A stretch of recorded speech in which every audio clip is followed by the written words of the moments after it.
بسم اللہ الرحمن الرحیم۔ السلام علیکم۔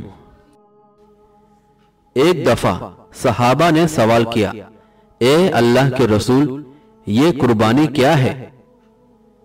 آپ صلی اللہ علیہ وآلہ وسلم نے فرمایا، تمہارے باپ حضرت ابراہیم علیہ السلام کی سنت ہے۔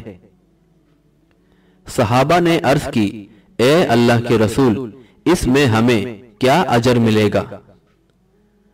آپ صلی اللہ علیہ وآلہ وسلم نے فرمایا، ہر بال کے بدلے ایک نیکی۔